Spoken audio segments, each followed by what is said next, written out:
আল্লাহর সাথে সম্পর্ক গড়ার সবচেয়ে বড় মাধ্যম আর আল্লাহকে ডাকার সবচেয়ে বড় মাধ্যম সালাত নামাজ। সালাতের মাধ্যমে, নামাজের মাধ্যমে আল্লাহর সাথে যত সম্পর্ক হয়, নামাজের মাধ্যমে আল্লাহকে যত ডাকা যায় পৃথিবীর আর কোনো মাধ্যম দিয়ে অত ডাকা যায় না। আল্লাহর সাথে অত সম্পর্ক হয় না। যে কোনো মূল্যে আপনাকে সালাত আদায় করতে হবে। অজু করে পবিত্র হয়ে সালাত আদায় করতে হয়। পানি নেই, কি করবেন? মাটি দিয়ে তায়াম্মুম করে সালাত আদায় করতে হবে, নামাজ পড়তে হবে। এবার মাটিও নেই, পানিও নেই, মাটিও নেই, বিনা অজুতে বিনা তায়াম্মুমে সালাত আদায় করতে হবে, করতেই হবে। পরিষ্কার পোশাক পরে নামাজ পড়তে হয়, পরিষ্কার পোশাক নেই।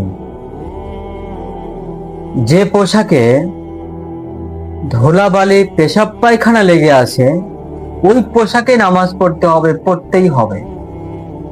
কোনো পোশাকই নেই, উলঙ্গ। পৃথিবীতে এমন কোনো পরিবেশ আসতে পারে যে কোনো পোশাকই শরীরে নেই, কিন্তু সালাতের সময় হয়েছে, নামাজের সময় হয়েছে, এ অবস্থায় নামাজ পড়তে হবে, পড়তেই হবে। মনে রাখা ভালো হবে যে দাঁড়িয়ে সালাত আদায় করতে হয়, দাঁড়িয়ে থাকা যাচ্ছে না।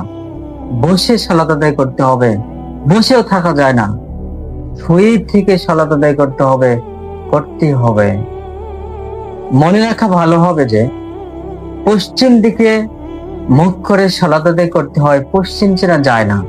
এমন এক পরিবেশের মধ্যে আছি যেখানে পশ্চিম চেনা যায় না।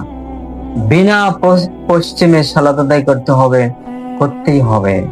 পৃথিবীতে এমন কোনো মাধ্যম নেই, যে পরিবেশ নেই যে আমি সালাত আদায় করতে পারবো না। প্রাপ্ত বয়স থেকে শুরু করে একেবারে যতদিন বেঁচে আছি সালাত আদায় করতে হবে, যে কোনো মূল্যে করতেই হবে। আরাবিয়ান বিদ্বান বলছেন যে স্বামী নামাজ পড়ে, স্ত্রী পড়েন, এদের বিবাহ বিচ্ছিন্ন হয়ে গেছে। আবার স্ত্রী পড়ে, স্বামী পড়ে না, এদের বিবাহ বিচ্ছিন্ন হয়ে গেছে।